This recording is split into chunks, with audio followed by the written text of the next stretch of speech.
Hi friends, నేను మీ జ్ఞానేశ్వర్. ఈ వీడియోలో మనము కొన్ని విషయాల గురించి క్లియర్ కట్గా మాట్లాడుకుందాము. అంతకన్నా ముందు Bigg Boss 9 title winner Kalyan పడాలా అవుతాడా, లేకపోతే ఇమాన్యుల్ అవుతాడా, లేకపోతే తనుజ అవుతుందా? ఈ ముగ్గురుట్లో మీరు ఎవరికి సపోర్ట్ చేస్తున్నారు, ఎవరికి ఓటేయాలనుకుంటున్నారు, ఎవరు గెలవాలనుకుంటున్నారు అనేది ఈ వీడియోకి ఒక లైక్ చేసి కింద కామెంట్ అయితే పెట్టండి. సో 14వ వారం నామినేషన్లో ఉన్నటువంటి కంటెస్టెంట్ల ఓటింగ్ ఆర్డర్ ఎలా ఉంది, ఎవరు సేఫ్ జోన్లో ఉన్నారో, ఎవరు డేంజర్ జోన్లో ఉన్నారో, ఎవరు ఎలిమినేషన్ దగ్గర ఉన్నారనేది ఈ వీడియోలో మనము క్లియర్ కట్గా మాట్లాడుకుందాము. అదేవిధంగా బిగ్ బాస్ 2 ప్రోమోలు విడిచాడు కదా, ఆ 2 ప్రోమోల టాస్కుల్లో ఎవరు గెలిచారో, ఎవరు ఓడిపోయారో, ఎవరు టాస్క్ నుంచి కంప్లీట్గా రిమూవ్ అయ్యారు అనేది ఈ వీడియోలో క్లియర్ కట్గా మాట్లాడుకుందాము.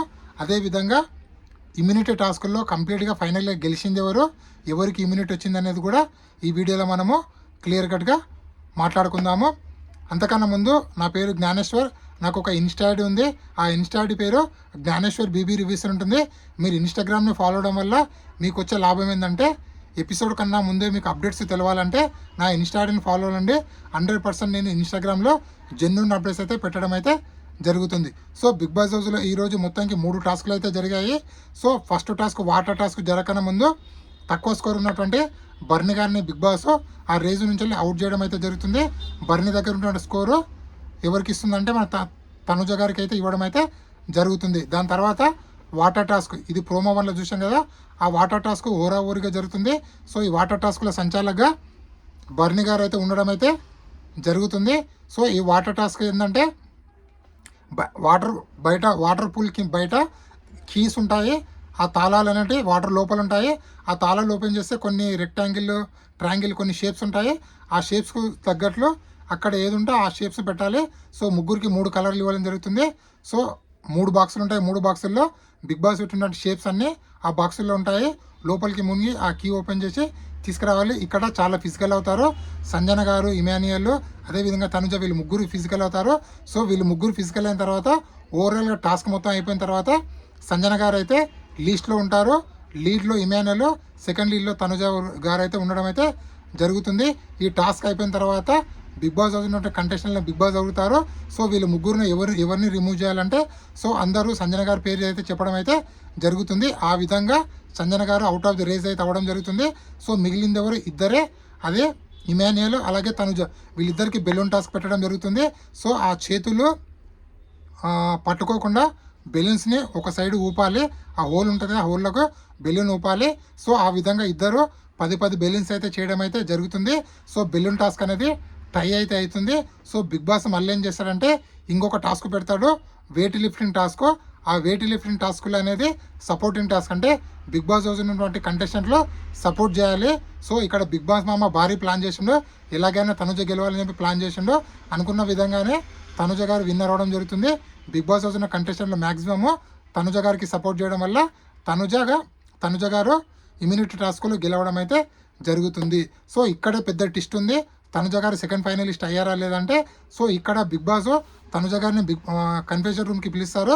కన్ఫెషన్ రూమ్కి పిలిచి మీకు ఒక 3 lakhs రూపీస్, అదేవిధంగా ఇమ్యూనిటీ ఇవ్వాలనుకుంటున్నాము. సో ఈ రెండిట్లో ఏదో ఒకటి ఎంచుకోండి అంటే, తనుజ గారు బాగా ఆలోచించి, సో నాకు ఇమ్యూనిటీ వద్దు, అదేవిధంగా నాకు క్యాష్ కూడా వద్దు. సో ఈ వారము నేను బిగ్ బాస్లో అంటే ఆడియన్స్ వేసినటువంటి ఓట్లకు నేను ప్రాధాన్యత ఇస్తాను. ఒకవేళ ఆడియన్స్ నన్ను ఈ వారం ఎలిమినేషన్ చేయాలనుకుంటే ఎలిమినేషన్ అయినా పర్లేదు తప్ప నాకు ఇమ్యూనిటీ ఎట్టి పరిస్థితుల్లో వద్దని చెప్పి మన తనుజ గారు అయితే చెప్పడం అయితే జరుగుతుంది. సో ఇక్కడ బిగ్ బాస్కి భారీ షాక్ ఇచ్చిందని చెప్పుకోవచ్చు తనుజ.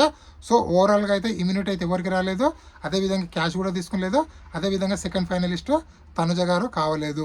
సో ఇక్కడే కళ్యాణ్ పడాల ఒక చిన్న మిస్టేక్ అయితే చేయడం జరిగింది. ఎందుకంటే కన్ఫెషన్ రూమ్కి వెళ్ళి బయటికి వచ్చినటువంటి తనుజ తన డిసిషన్ కళ్యాణ్ పడాలకు చెప్తే, కళ్యాణ్ పడాల చాలా కోపంతో మళ్ళీ డోర్లను తన్నడము, డోర్లు ముయ్యడము, అగ్రెసివ్ అయ్యాడని చెప్పి మనకైతే అప్డేట్ అయితే రావడం అయితే జరిగింది. సో లాస్ట్ వీక్ నామినేషన్లో ఎలాగా అగ్రెసివ్ అయ్యాడో అదే సేమ్ అగ్రెసివ్ ఇప్పుడు కళ్యాణ్ పడాల అయ్యాడని చెప్పి మనకైతే అప్డేట్ అయితే రావడం అయితే జరిగింది. సో చూద్దాము ఎవరికి పాజిటివ్ ఎపిసోడ్ అవుతుంది, ఎవరికి నెగిటివ్ ఎపిసోడ్ అవుతుంది అనేది ఎపిసోడ్ టెలికాస్ట్ అయ్యాక మనకు తెలుస్తుంది. అదేవిధంగా నామినేషన్లో ఉన్నటువంటి 6 కంటెస్టెంట్ల ఓటింగ్ ఒకసారి పరిశీలిస్తే, తనుజ ఓటింగ్ అనేది 35%లో, అదేవిధంగా ఇమాన్యుయల్ ఓటింగ్ అనేది 16%, డెమాన్ ఓటింగ్ అనేది 15%లో, బర్నీ ఓటింగ్ అని 14%లో, సంజన ఓటింగ్ అని 12%లో, సుమన్ శెట్టి ఓటింగ్ 10%లో ఉంది. ఎలిమినేషన్ దగ్గర ఉన్నది సుమన్ శెట్టి, సంజన. డేంజర్ జోన్లో ఉన్నది డిమాన్ పవన్, భరణి. సేఫ్ జోన్లో ఉన్నది తనుజ అండ్ ఇమానుయల్. సో ఓవరాల్గా నామినేషన్లో 6 కంటెస్టెంట్లో మీరు ఎవరికి ఓటేశారో, ఎవరికి సపోర్ట్ చేశారో, ఎవరు ఎలిమినేషన్ అయితే బాగుంది అనుకుంటున్నది ఈ వీడియోకి ఒక లైక్ చేసి కింద కామెంట్ పెట్టండి. ఇలాంటి కొత్త వీడియోలు ఎప్పుడప్పుడు అందిస్తుంటాను. సో మిడ్ వీక్ ఎలిమినేషన్ అనేది లేదు, ఒకవేళ ఉంటే ఈ రోజు నైట్ అయినా రేపైనా ఉండొచ్చు. సో చూద్దాము బిగ్ బాస్ ఎలాంటి డిసిషన్ తీసుకుంటాడో. ఇప్పటివరకు అయితే లేటెస్ట్ అప్డేట్ అయితే ఇదే. ఇలాంటి కొత్త వీడియోలు ఎప్పుడప్పుడు అందిస్తున్నాను. ప్లీజ్ నా ఛానల్ని లైక్ చేయండి, షేర్ చేయండి, సబ్స్క్రైబ్ చేసుకోండి. అదేవిధంగా నా ఇన్స్టా ఐడిని కూడా ఫాలో అయ్యి ఈ కొత్త యూట్యూబర్ని సపోర్ట్ చేస్తాను మనసారా కోరుకుంటూ. నేనే మీ జ్ఞానేశ్వర్.